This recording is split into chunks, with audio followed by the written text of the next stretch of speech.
است که 3-4 روز پیش یک بلوگر بود است، یک جوانی که بلوگر البته پیشتر ریپ خون بود است، ریپ خوندن و توبه کرد است، بوک ندارد. هر کسی که از گناه توبه کرد بوک ندارد. الله هدایتش بکنه. الله هدایت کرده است. چقدر مشرکین بودند که توبه کردند و مسلمان شدند، چقدر ارتیست ها بودند که توبه کردند و مسلمان شدند. این جوان رمضان خلیقوف گفتنی جوان در یوتیوب کانال دارد. در همینجا درباره ابو حنیفه بعضی صحبت ها را گذاشته، ما را تحقیر و دشنام اینو عام میکنه. ما میگیم الله هدایتش میکنه. رمضان خلیقوف اول یک کودک است، اول یک جوان است و خیلی جاهل است.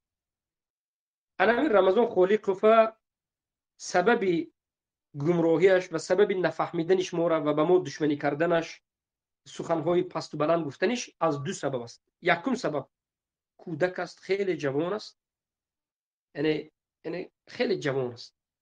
دومینش علم نداره، جاهل است. از سبب جوانی و جاهلی این برآمده به حق مبارزه کرده است، نفهمیده است. الله هدایتش کنه. الله مثل این دیگر جوانهای تاجیک هدایت بکنه. الله دیگر دختران تاجیک را هم هدایت بکنه. و ما شب روز دعا میکنیم که اللهم اهد قومی فانهم لا يعلمون. ای الله قومم را هدایت بکن که اینها نمیدانند، نفهمیده است، نفهمیده کفر شرک بعضش میگه. میگه که ابو حنیفه اینها تأخیر کردن، این کردن اون کردن. شما با خبر هستید که وقتی که خوارج‌ها ابو حنیفه را تکفیر کردن، وقتی که خوارج‌ها هر کسی که ابو حنیفه رحمه الله گفت اون رو هم تکفیر کردن، تنها از طالب علمان اهل سنت ما بودیم که بر اومدیم ابو حنیفه را دفاع کرد و ما ابو حنیفه رحمه الله میگیم. فرق ما از خوارج‌ها همین است که خوارج‌ها ابو حنیفه را تکفیر کرده، ابو حنیفه رحمه الله گفتن تکفیر میکنن. ما میگیم شما خطا هستید. و فرق ما از ابو حنیفه پرستا این است، کسایی هستند که ابو حنیفه پرست، کسایی هستند که ابو حنیفه را طاغوت گرفتن. اینها میگن که ابو حنیفه امام اعظم، از همه آدم بزرگ، از پیامبرم بزرگ، هیچ خطاگی نداره. دین ابو حنیفه است، دین پیامبر نه، دین ابو حنیفه است. ما این خاکت هم مخالفت میکنیم و میگیم که نامعقول کردید. جوهلا ابو حنیفه انسان بودن، ابو حنیفه صحابه هم نبودن، ابو حنیفه صحابه هم ندیدن. ابو حنیفه صحابه را دیدن، یعنی قول صحیح نمین است. ابو حنیفه تبع تابعین نبودن، ابو حنیفه تبع تابعین بودن. و بارک الله فیکم.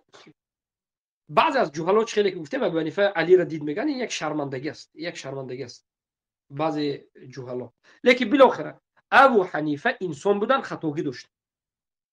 در باب ایمان ابو حنیفه خطا کرد. در باب ایمان ابو حنیفه را علمای سلف مرجئه گفت. ابو حنیفه ایمان از عمل نمیدونن، کم شدن زیاد شدن ایمان قبول ندارن و این مذهب مرجئه است و خطا کردن.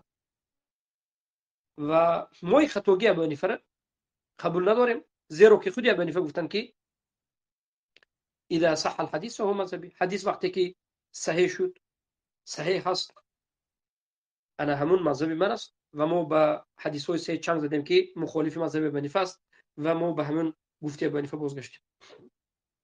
انا همین است همه قصه. لیکن این جوهلا، این احمق ها فهمیده نفهمیده به ضد حق میبرند. امیدواریم که الله هدایتش بکنه.